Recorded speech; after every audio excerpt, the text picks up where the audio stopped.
folks. How are we doing? Nick Jennison.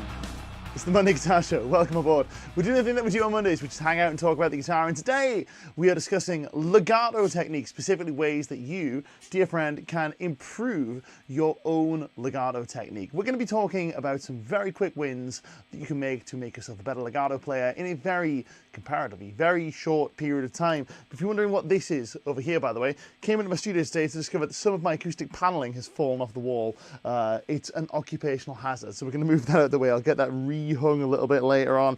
But yes, today we're going to be talking about some quick and easy wins that you can use to improve your own legato playing. Legato being, in this context, the act of playing with hammer-ons and pull-offs. So even if you're not a big shred player, although I'd imagine if you are a shredder, you're going to get some use out of this, you'll get some very cool tips out of this stream, which will enable you to be, as we say, a better, more functional, more in-time, more useful legato player. We're going to say some hellos in just a second, but before we do, I want to remind you that today's stream is brought to you by licklibrary.com, where you can go and get all manner of fantastic guitar lessons. It's going to take a second and show you these ones for today. So these streams, or rather these lessons, let's just find this. Oh, where are we? Here we go. These lessons are right here. So first one we're going to take a look at is, these are all linked in the description, is Modern Legato Licks, 51 Modern Legato Licks by Tom Quayle. Now, if you guys don't know Tom, Tom is, without question, in my opinion, the greatest legato player of a generation. Just the master of this stuff. The tidiest hands you've ever seen. And these 51 licks, this particular lesson is absolutely, or particular course rather, is absolutely legendary. It's available as part of your Lick Library membership, as is this guy over here. This is Virtuoso Shred Fusion Technical Patterns by our friend Eduardo Tade. Fabulous guitar player. And this is some real serious stuff if you want to get well into the shred business. It's something that you most definitely should have on your to-watch list. But if it's a bit much for you, you can also check this one out. This is, by yours truly, Guitar Essentials Legato. This is my course on how you can be a better guitar player, a better legato guitar player, even if you're not like crazy fluent with the legato technique at your current level. So this one's a little bit more accessible for a lot of folks. This is a little high level, as is this one, but if you're really into the shred stuff, these will do you proud. This course here, that's kind of a bit of a for everyone kind of deal. So let's very quickly say some hellos to folks, and then we'll get on to the meat of the stream. So first of all, let's see who's in the house. We're going to begin with our friend Marcin, who's the first one through the door. Always lovely to see you. Mal Riley is tuning in, says, doesn't seem to come fast from last Monday. It really does, man. This Monday has come around so quick, it's not even funny. It's like comedically fast how quickly these weeks are rolling by right now. I'm sure I need to shave my beard or trim my beard or do something with my hair. I don't know. It's definitely that time of the week where I need to consider tidying myself up, and haven't had the chance because Mondays are always busy. PJ is in the house, lovely to see you. I think we're an hour early. Now, okay, we've got some interesting time zone business going on here, and that could be something to do with it. PJ says, Mal Riley, always mate, always an hour early, but potentially or an hour early, only an hour early, I would say, says Marcin. You guys are in nice and early. Helmet Strap is in the house. Lovely to see you. Weeks and years fly by. Just for the thanks for the amazing lessons, Nick at GI. Thanks, man. I really appreciate that. Just by the way, my band won our Wacken Battle of the Bands, and we're heading up to regional finals. Winner of that competes in Germany. That is super cool, man. Really appreciate that. The band is really appreciate you sharing that. Rather, the band is called Fading Grey. If anyone wants to check them out, great shout. Steve Louth is in the house. He's playing his JP15 Purple Nebula into a quad Cortex. We haven't asked the question about guitars yet. You guys will know that we love to know what guitars you're playing. Today I'm playing my old favorite. This is my red PRS Custom 22. Beautiful guitar. Love this instrument. I've been through a lot with this guitar, let me tell you, and it's been through a lot with me. And we played a lot of notes together. Fog Cornish is in the house. Lovely to see you. Playing his yellow RG350. Super cool. A little bit of that. Mal Riley says, in this picture, I'm guessing the thumbnail, my fingers span 7 frets. I do have quite a big reach on the L guitar. I've got quite big hands, so I'm not saying it's easy for me to make big stretches. Interestingly, Tom Quayle has smaller hands than I, but has, I think, a bigger stretch because he's just developed more of a stretch on the instrument. So it's not always a hand size thing, but for me, I have got quite large hands and it does help me reach some big stretches. My favorite one, which you'll see me pose with all the time, is the Al Di Meola B6, which is this wonderful looking chord. If anybody wants to play along, I'll show you right now. So it's a mad sounding chord and a mad looking chord. We'll go to a clean sound for it. What we get is we get 7, 6, 4, 1, and then the open B string and mute the E string. Oh dear, it's a -6. Hang on, let's get it right. Oh, it's a real big stretch. Oh, haven't quite got that. I'm bending the string. There it is. Absolutely brutal chord. If anybody wants to stretch their fingers to oblivion, please make sure you're warmed up before you try that one. But yeah, big stretches, can make them. Do I use them? Not so much. Maybe 6 is as far as I'd go. But we can talk about that later. If you guys have more questions about stretching, we can get onto that. Came tuning in, playing a red PRS Custom 24. 2 frets more. I love my Custom 22, but we do like a Custom 24.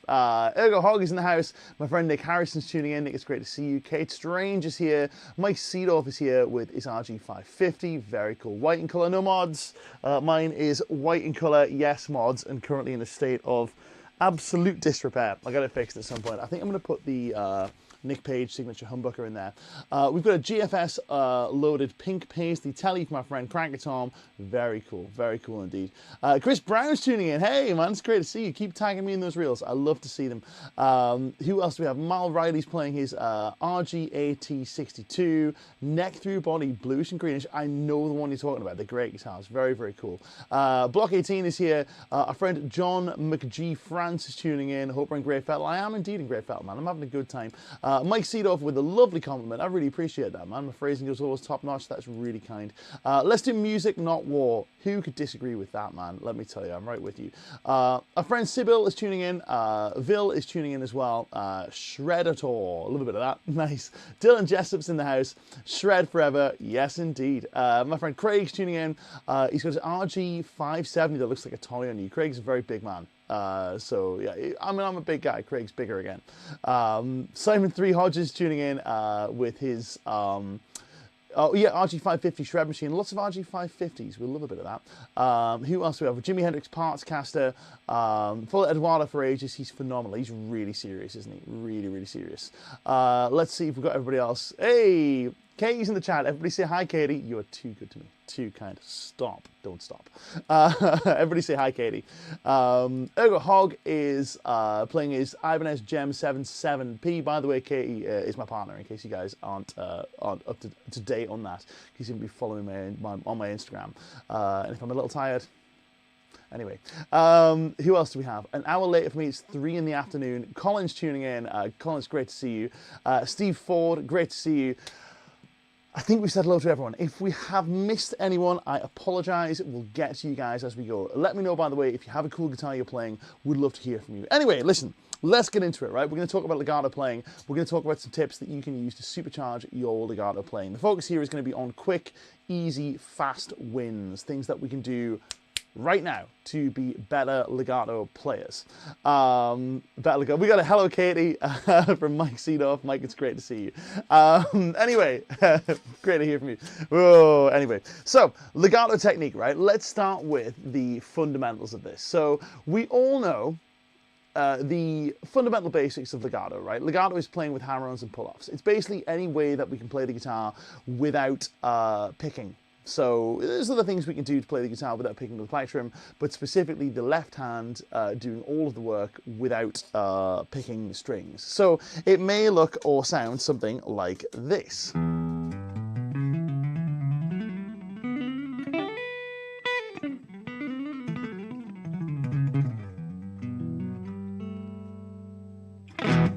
Legato technique, ladies and gentlemen. Now, for many folks, we oversimplify or overcomplicate the act of playing with legato. we'll start with the oversimplifications first. For many people, we have this idea that legato is simply about either slamming your fingers onto the strings or just placing your fingers onto the strings and expecting notes to come out. And we wonder why we end up with weedy sounding legato, which is something like this.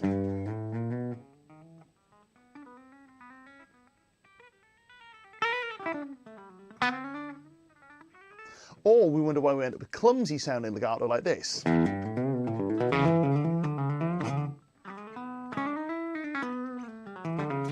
Now, we're going to address both of these issues, but let's start by defining what we mean by a hammer-on and what we mean by a pull-off. We're going to start with hammer-ons. Hammer-ons are the way that we sound notes on the electric guitar when we are ascending, when we are going from a lower note to a higher note in the legato technique. And people get this mixed up all the time. The hammer-on is not, and I'm very, very firm about this, is not simply placing the finger on the string, and it is certainly not slamming the finger onto the string, i.e. pushing the finger onto the string really, really hard. What a hammer-on is it is the act of, at speed, striking the string against the fret wire. So if I play with quite a soft touch, but I allow the string to strike the fret wire,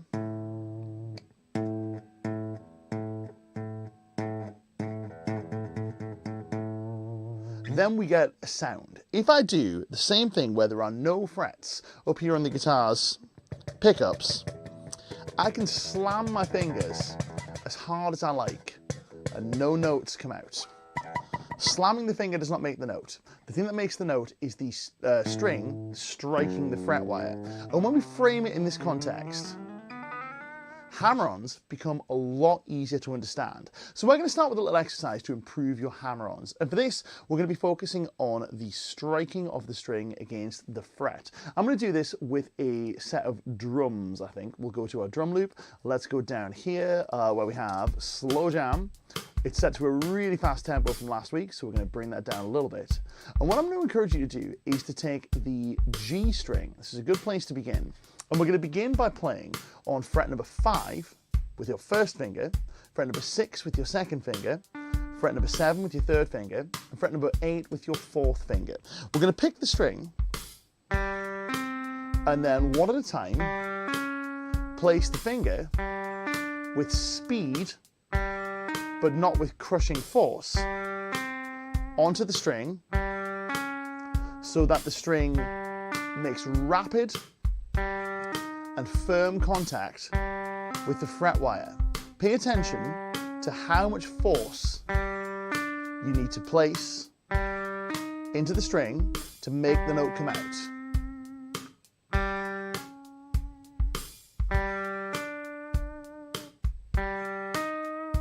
Again. Once we've done this, we're going to take the same idea, but this time we're going to see if we can do it without picking our string first. Now, hammer-ons are often played on a string that is already vibrating, where the string is already moving, which enables us to take the vibrating energy of the string and just translate it into the fret, which will give us the note that we're looking for. However, we should be able to execute this without already having the string vibrating. So we should be able to have it where, as we play, we can sound a string by doing hammer-ons without necessarily requiring the string to already be picked. So the way that might look is it may look something like this, where we have a muted string, and with a fast stroke, again, speed is the essence here, not force. We're not slamming into the string, trying to break the neck in half. We're playing with speed so that the string impacts the fret wire. It's a little bit like if you were to do this and tap on the guitar. I do not need to press on the guitar to make the tap on the wood sound come out. I tap, it makes a sound. If I'm pressing really hard, it doesn't improve anything. So we're looking for speed rather than force on this. Let's do the same thing, dead strings, and then hammering on to 5, 6, 7, 8 respectively. Ready? Let's start with 5. We're going to go, I beg your pardon, excuse me, didn't quite get to the cough button in time. A little sneeze snuck up on me. Let's try that again. Ready? We'll go to 5, then 6, then 7, then 8, back to 5, 6, 7, then 8, one more time, 5, 6, 7, then 8. Nice. Now this, there we go. This should give us some sense of what hammer-ons. Oh, that's 2 of me. There we go. Let's get rid of that. Nobody wants that. One of me's bad enough. This should give you a sense of what hammer-ons are supposed to feel like and how we can make sound come out when we play with our hammer-ons. Now, this in and of itself is often enough to fix hammer-ons with a multitude of players, but we can go a step further with this and we can start to play using hammer-ons only as a method of practicing on legato. So we'll start with that. If I throw a backing track on, maybe I'll take this one, which is in D minor. This is a fat rock backing track in D minor. Lovely sounding backing track. Big fan of this one. Play it all the time, but I rarely play it on stream because it's so good. I don't want to wear it out. Now, what I'm going to do here is I'm going to take some notes in D Dorian. D minor pentatonic would also be fine, but I'll choose D Dorian for this. The way I'll play it is I'll play the following. I'm going to play 3, 5, 7, 3, 5, 7 again, 3, 5, 7, 4, 5, 7, 5, 6, 8, 5, 7, 8. This is my 3-note per string Dorian. And what I'm going to do is I'll treat myself to a little bit of gain. And I'm going to try improvising.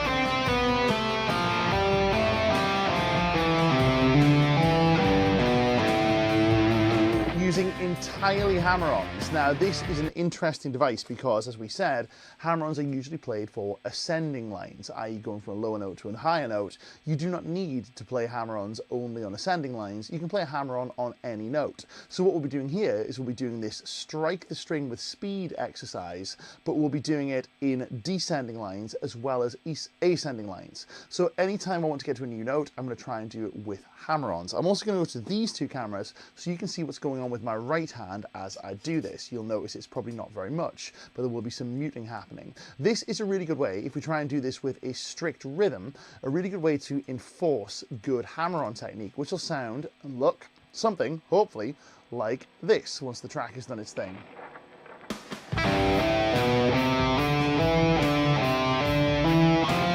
Notice I'm not playing pull-offs on the way down. Rather, I'm lifting my finger and giving myself enough time to strike the string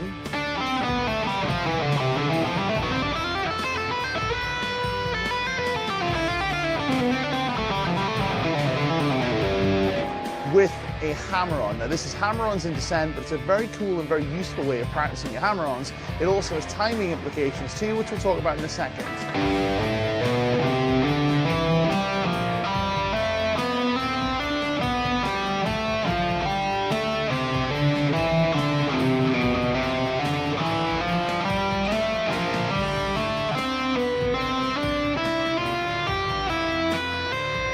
I'm going to encourage you to take a turn at this. D Dorian or D minor pentatonic, hammer-ons only. You take a turn. Now this hammer-ons only technique, once again, only really works if our focus is on speed and on accuracy of execution. My watch is doing crazy things. Let's get rid of that. Dismiss. Now I'm going to take another turn here and I'll see if I can increase the tempo just a little bit and we'll see what we can accomplish with hammer-ons only. So I'm going to go like this.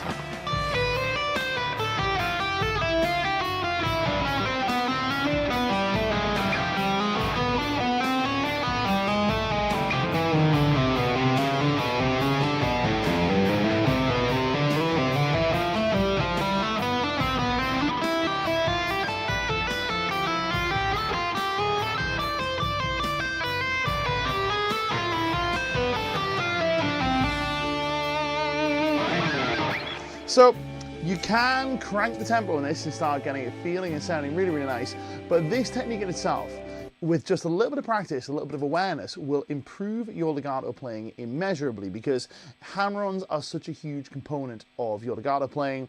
Very, very important to have those dialed and have the technique firmly under your fingers. So remember with this, the key takeaway is that it's not about hitting hard, it's about hitting fast, and it's not about the finger going onto the string, it's about the string going onto the fret. Now, a little spillover from this is that if you want to improve your tapping technique, it's the same deal. So if you want to play some tapping lines like this, for example, once again, if I go to the same track, playing in D minor, Marley's asking if I pick one per string. I didn't pick it all in this instance, so I tried not to.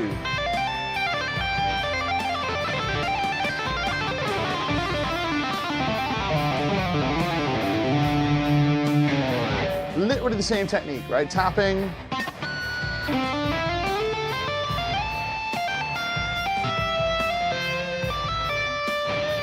It's not about the finger striking the string, it's about the string striking the fret.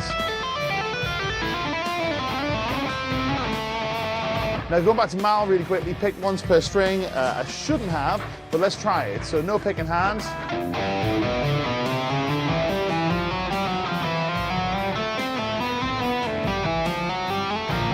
So anytime we sound a new string,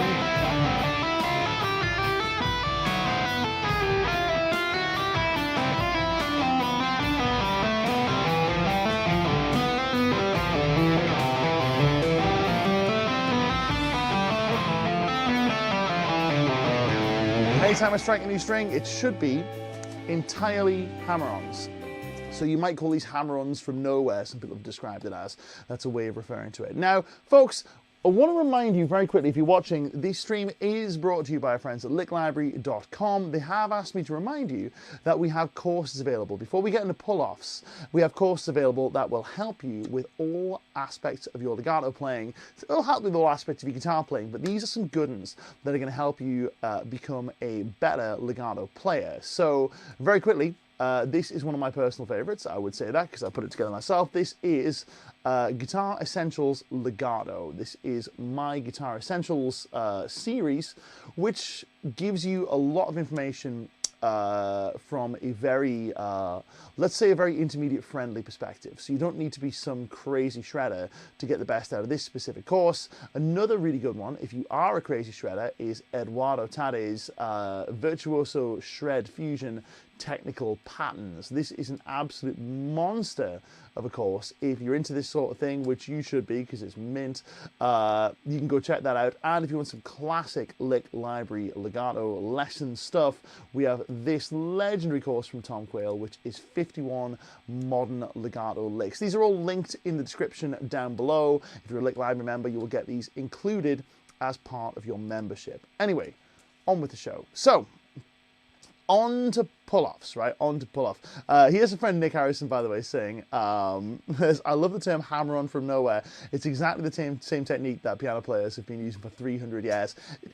Totally agree, right? Totally agree. So with this, it's a bizarre thing because hammer-on from nowhere is just a hammer-on. Or it's just a hammer-on. It shouldn't be any different. Nick Harrison and I have this same feeling about string skipping. Like the idea that string skipping is a technique. It's like, what? Like, you're just going to strings, but one that's not the one you're already on.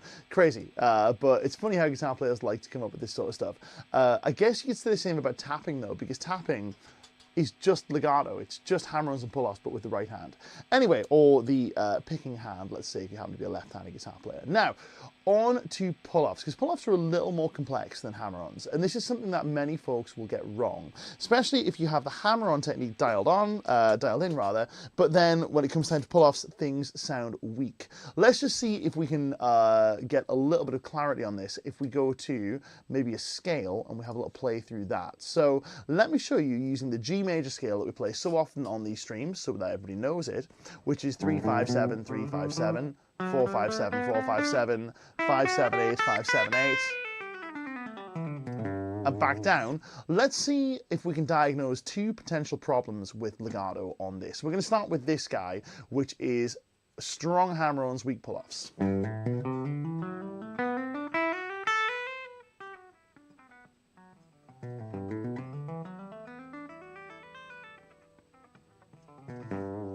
I'm sure we've all experienced that, where the pull-off is just weak and doesn't come out as strong as it should. Here's the other example, which is strong hammer-ons, stiff pull-offs.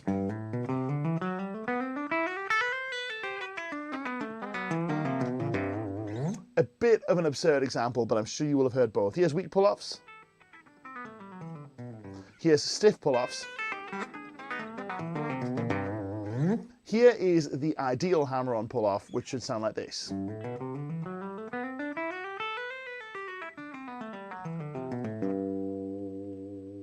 A perfect combination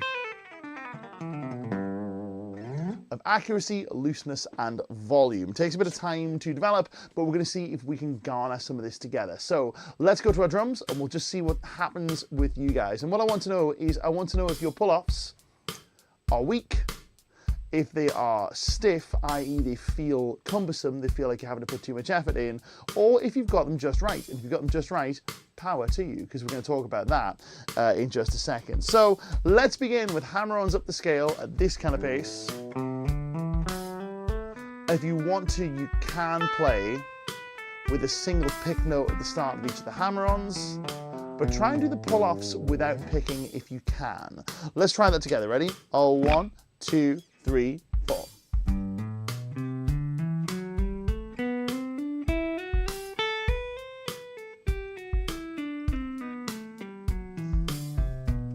Let's try it again. Let me know how you get on. Ready? 2, 3, 4.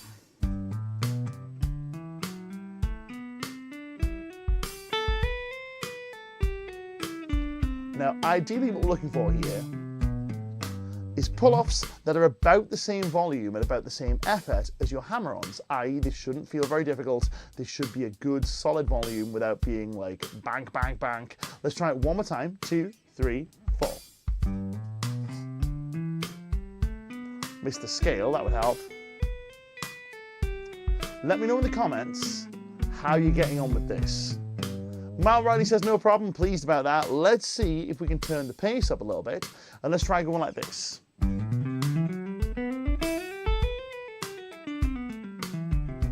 Ready? 3, 4.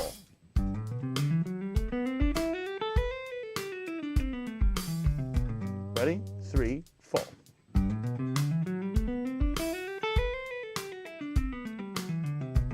Let's try rapid. Let's go.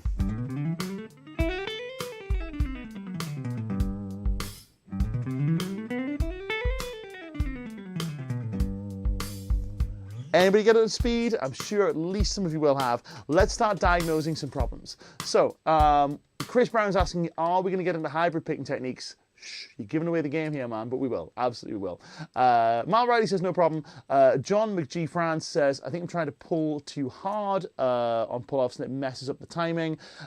So let's get into what's actually happening here, because there are, to my mind, 2 ways that we can execute a pull-off. And this is something that extends to all things picking related. So let's start by getting into that. So it is my opinion, and this is entirely my opinion, but it's something that has worked well for me and for several of my students, that a pull-off can be either a pluck, i.e. you yank on the string and it goes bonk, or it can be a brush. Let me show you this, not with pull-offs, but with my plectrum. So if we go to the 2 hands cam, check out the low string here and watch what's going on. If I start by plucking this string, what I can do is I can grab this string and really yank on the thing until the string can take no more and flops over my plectrum in a very ugly fashion and goes bonk. We do not want that. What we can also do is we can also play by allowing the plectrum to flop over the string, which is the opposite. So rather than the string flopping over the plectrum flops in my hand and flops over the string. And it's almost like it just grazes it. It just tickles the string or just brushes it. This is what I'm going to refer to as the brush pull-off, which is where we use the friction of our finger to brush the string without actually moving it. See if you can see this low string here. I'm going to go to these 2 cameras so you can see what's happening. This low string, see if you can see it moving, right? If I pull really hard, you can see this string physically displace as I pluck it. If I brush, the string doesn't appear to move. It does move some degree, but it's not a visible amount of movement. Now, if we sound our pull-offs with a brush, it's a very easy thing to maintain because it requires almost no effort. The question then is, why would you ever pluck if brush is so much superior? Well, we'll get to that. There's situational. So one is good for some things, the other is good for some other things. We're going to get to that. So let's take a look at some brush style pull-offs. Once again in our G major scale. This time we'll do it on the middle two strings. And the middle two strings in this instance are going to be 7, 5, 4 on the G string and then also on the D string. And the way we'll play this is we're going to pluck the first note of each string and we're going to focus on sounding each subsequent note by using the friction of our finger to brush against the string like this and sound the note without moving the string. So this is the key here, is we are trying not to move the string. Let's see if we can accomplish this. Shouldn't be super hard for us. You can pluck the first note if you'd like. But our objective here is to get a nice strong note with brushing that does not require us to pluck. We're not moving the string, and this in itself should feel exceptionally sustainable. It should be something that we could just do forever. But it should also give you lots of nice volume. Now we'll do the same thing, but this time what we're going to do is we are going to pluck. Cranker Tom says he unlearned plucking. You know, plucks sometimes are useful, but as a good rule of thumb, I think defaulting to a brush, that's the way to go. So same deal, but this time what we're going to do is we're going to try and grab the string and move it as far as we possibly can. First of all, you'll notice the tone is ugly, the tuning will be suspect, but also it's not something you can sustain for long periods of time. If we go,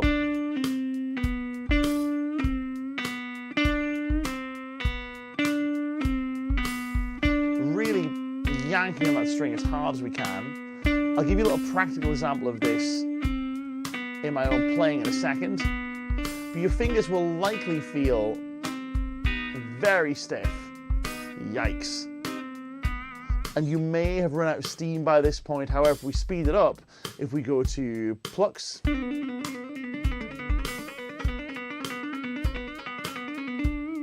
difficult to maintain. Brushes, on the other hand,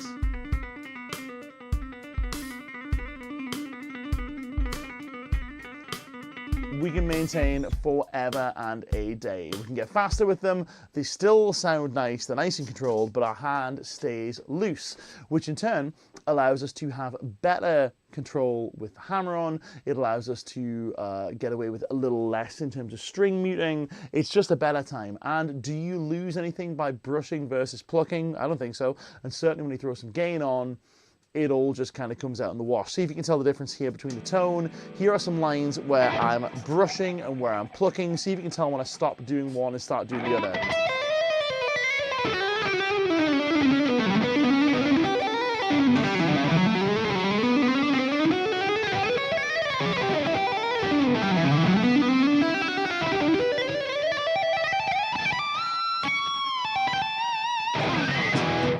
Could you spot the difference?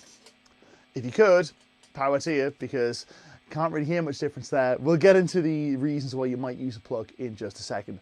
So this more sustainable technique is really pertinent when you're playing long legato lines. For me, there is one specific part in the Blitzkrieg set where I have to play this line literally forever and a day, where we have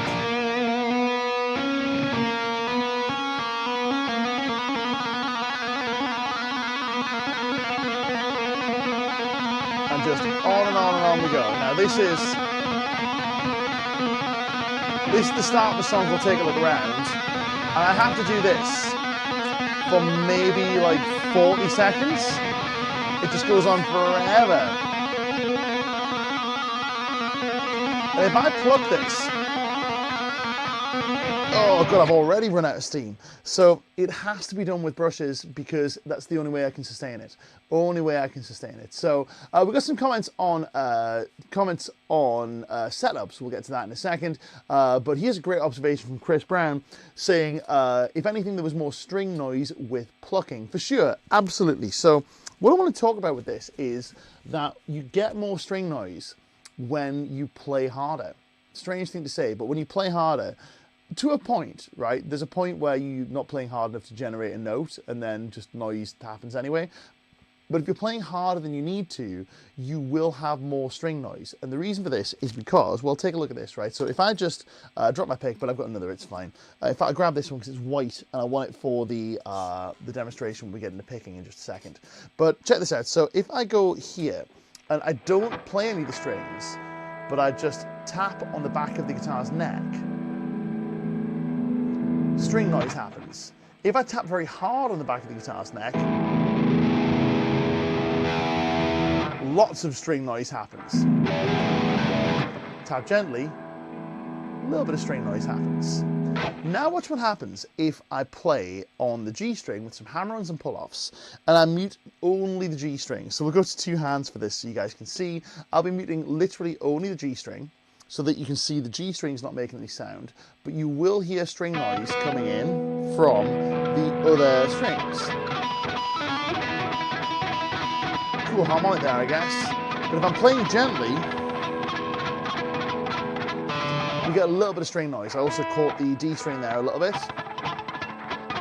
Now what happens when I really yank the string and hammer on really hard? Notice how much additional handling noise comes in. If I'm playing softly here, like this, mute it, there's comparatively little additional noise. If I play like this, and mute it, there's quite a lot of extra noise because the force that we're transferring into the guitar's neck is then subsequently being transferred back into the strings. So the harder we play in terms of like slamming into the guitar, the more noise we are likely to accrue. So this is another fringe benefit of playing a little softer, or at least using a little less effort and focusing on the brush and the strike to really make these things work. It gives you a little less noise in the process. But I also want to talk about, as Chris Brown's rightly pointed out, the elephant in the room here, which is what do we do with our right hand? So I have, over the last few years, kind of come to the opinion that there are really only two guitar techniques in terms of like sounding a note. And ultimately, it's whether you sound a note with a finger or whether you sound a note with a plectrum. And that's kind of the whole deal. So let me show you what I'm talking about. If I go to a clean sound here very quickly, we go to the two hands camera. If I sound notes with my fingers, there's a certain tone to them. If I sound with a plectrum,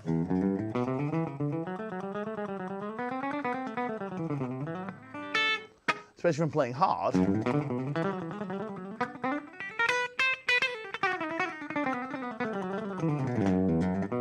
a little less coordinated there, but you get the drill. It has a certain sound to it.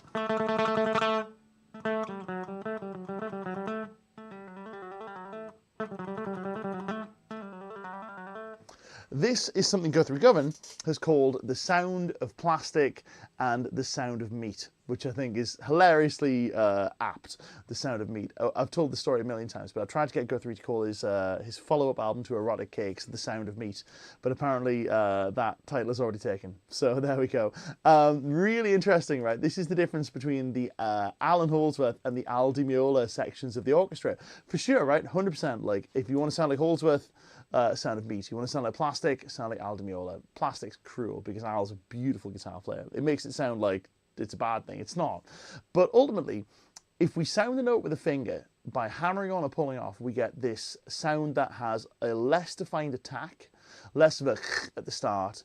There's also slight differences, or quite pronounced differences, in fact, in the harmonic content of the notes. I'm sure you're getting the drill here. Now, we do not only need to sound notes with plastic using our right hand. We can use the meat of our right hand, to also sound notes. Now, if I go over here, if I play notes with my hammer-ons and pull-offs, and then I play with a plectrum, hammer-ons and pull-offs, listen to what happens when I play with my finger. Yes, there's a stopping of the note.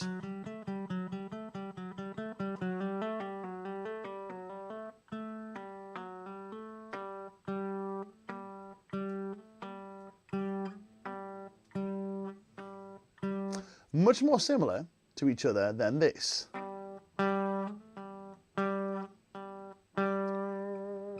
Which leads me to hybrid picking. Now, hybrid picking is where we use some combination of pick and fingers to sound notes.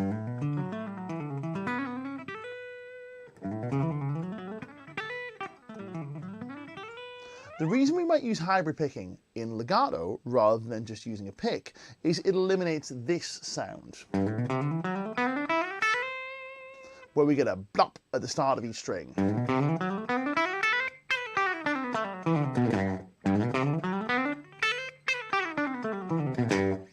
That is not a very pleasing sound. It can work, and it's kind of a bit of a rock classic, I guess, if you're playing certain styles of rock music.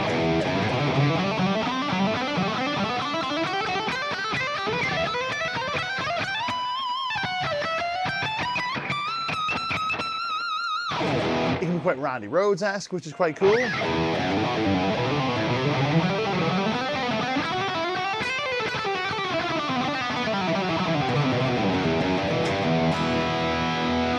Not a bad sound per se, but for me it's not a terribly legato sound because it interrupts the flow of notes. It gives you this blop, as my friend Craig has rightly pointed out.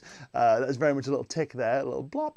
A blop at the start of each one of these notes, a certain like pick sound, a pick scrape or strike at the start of each individual note. Sorry, that really made me laugh. It made me laugh internally too. I'm laughing at myself here going, why did I say blop? Who knows? Who knows? But a blop it is. And you all knew what I meant, I'm sure, or hopefully at least. So on to the alternative, which is where we take away this like picks at the start of every string thing. And instead we use a combination of either fingers or just hammer-ons.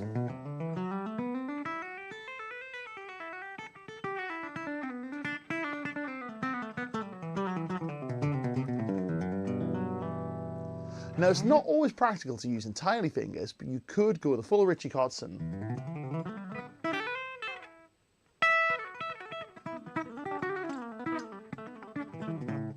And play with entirely fingers and legato to get that really smooth. Let's treat ourselves some gain here.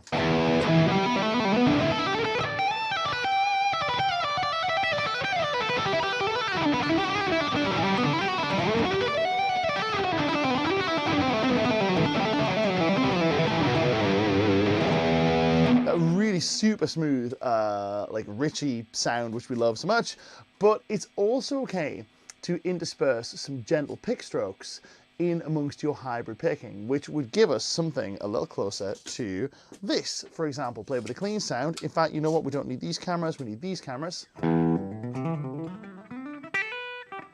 Let's go again. Let me just get one clean version of that.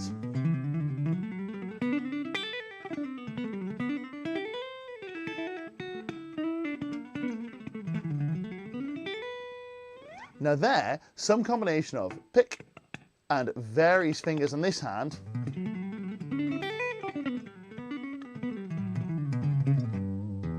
are giving me cleanness and evenness in the legato, but they also afford me a little bit of extra muting possibility, which is quite good fun. So this little fringe benefit, but if I'm playing here with the pick note, I can have my hybrid picking fingers ready to go on the strings that I'm about to need them.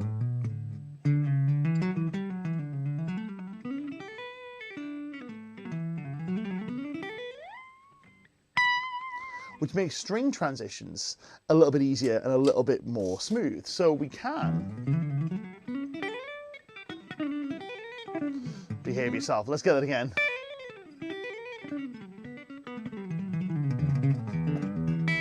We can use hybrid picking as a way to smooth out the sound of our legato, but also to smooth out the feel, because it will give us this extra muting possibility, which is good fun, and it also, again, reinforces the legato sound of what we're playing. But similar to pull-offs, we can also use two different types of stroke with our right hand using the fingers. So what we can do here is we can play with a brush type touch.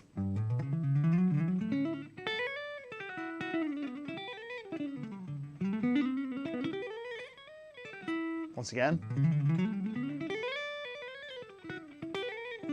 So here what I'm doing is I'm using the brush friction type approach to picking the string, which feels very, very gentle and very, very easy. I'm literally just using the friction of my skin to sound the notes, but we can also pluck the string.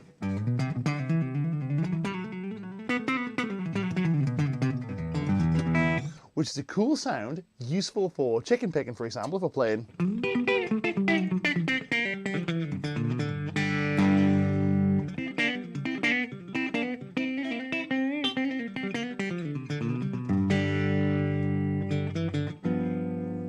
So if you want to be Greg Koch, best of luck. I can't show you how, but that's how we might get some of that. Where we really pick the strings up and let them move a great distance and then pop back against the frets. And so on and so forth.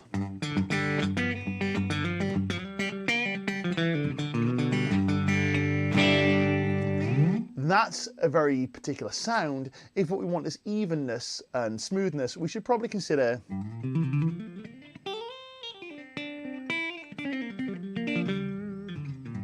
using a brush touch. So this leads me on to the last thing I want to talk about today, which is using brushing and plucking creatively. So we talked about the idea of the brush being more sustainable, but we've just talked about the idea of a pluck, certainly with the right hand, being a cool stylistic device. Well, we can also use stylistic devices in the left hand, where we use big plucks, for example, which would look and sound something like this, let's say, where I was playing, where I'm really grabbing this string and give it a good yank before it moves.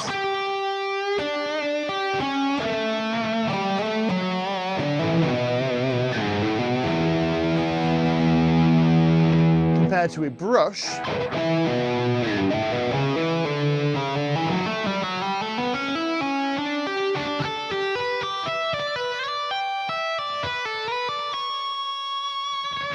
with a good pluck, like that one, we can get this very cool meow kind of sound going on that Alan Holdsworth hated, but I think sounds pretty cool.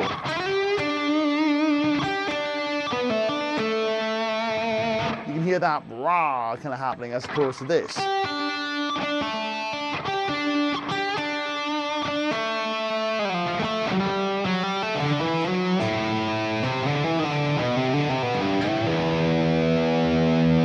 So the pluck is not entirely without its merits, and there are times when we'll want to use the pluck to create certain accents and certain kind of tones in our playing. For example, if we're doing like an Eddie Van Halen thing, you may find some of this.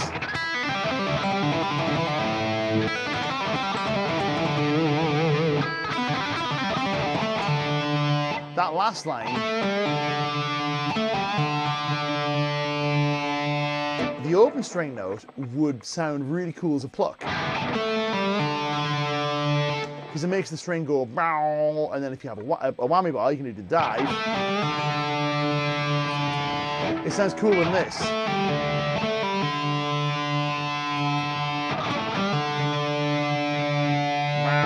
Sometimes that's a lot of fun. There's a line at the end of it's a Blitzkrieg solo called The Spider. I posted some live clips from that on my Instagram today, where the solo goes.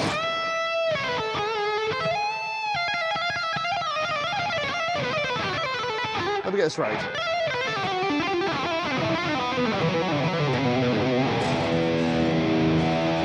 And the last note right here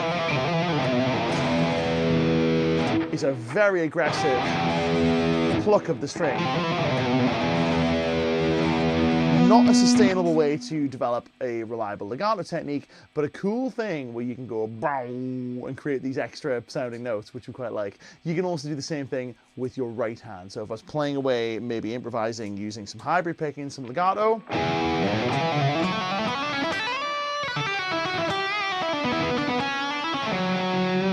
For all I may want that smooth brush sound. When I'm playing these kind of lines,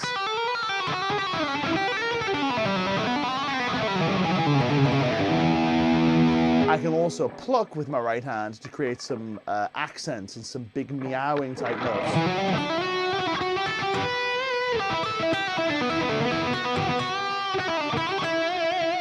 So that there,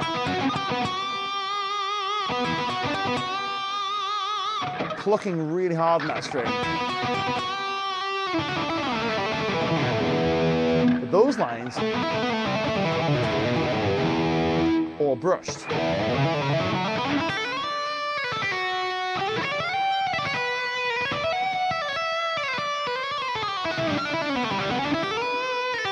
Ironically, those bits at the very top of the high E string, I'm going to pluck those.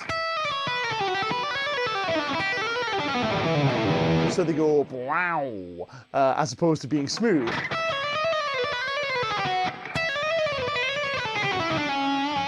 If I'm plucking them,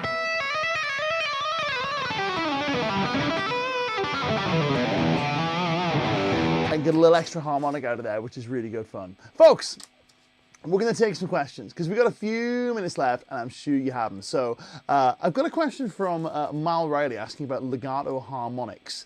That's an interesting question because it depends what you mean by legato harmonics. If you mean something like this, for example, where we play that rolling harmonic technique,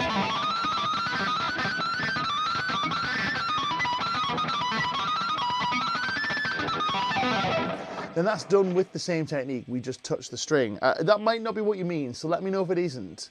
But where we touch the string to generate harmonics down here, we can also do some cool techniques where maybe we play something like this.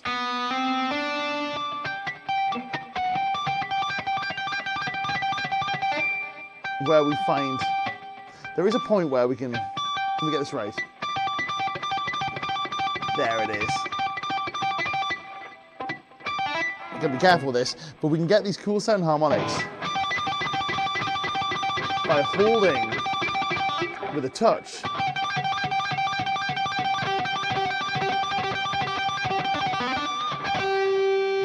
Holding with a touch harmonic, I'm not actually fretting the note there, I'm literally just touching the string, a given distance away from all of the legato notes we're playing.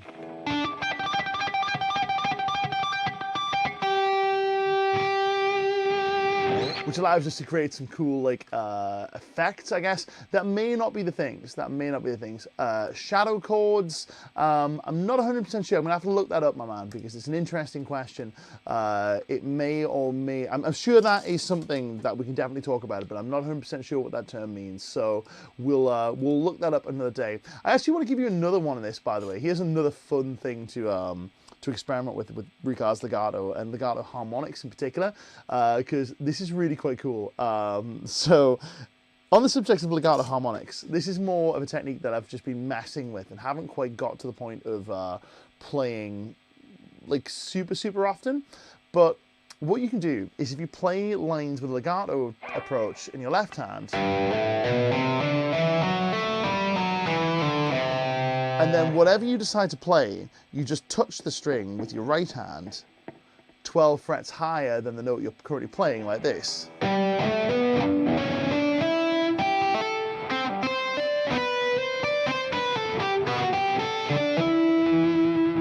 can get these like piccolo register lines.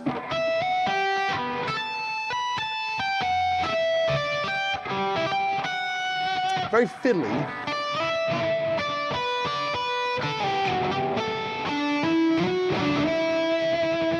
But it's a lot of fun, and it gives you this like extra little bit of range that you can play with just by touching 12 frets high, so we can get this.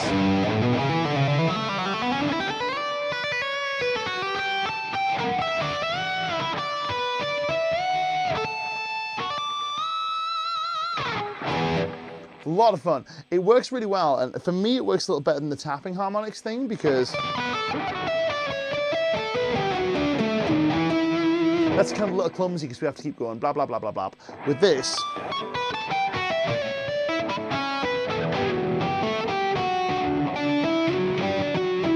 a little out of practice with that, but just having the legato technique in the left hand enables us to play more complex lines and get the touch happening. What I'm planning on doing at some point is working on doing it like 8-finger style, where I can have...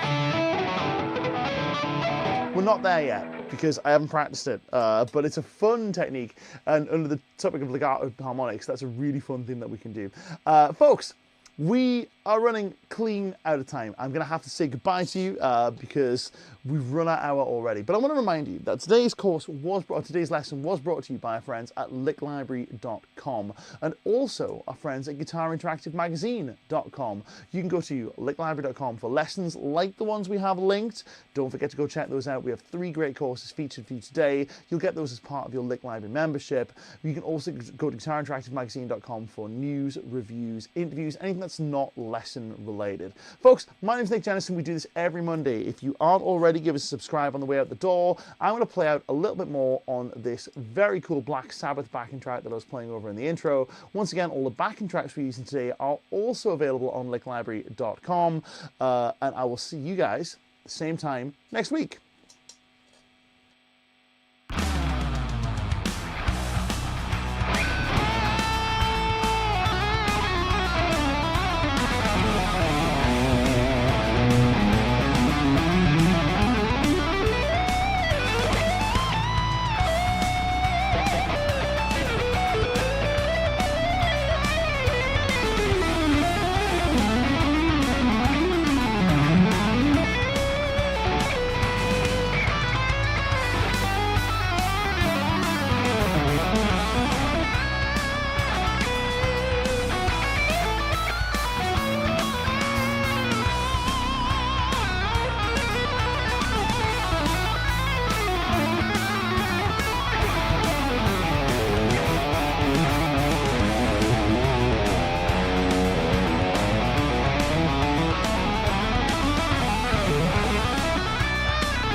That technique is still a work in progress.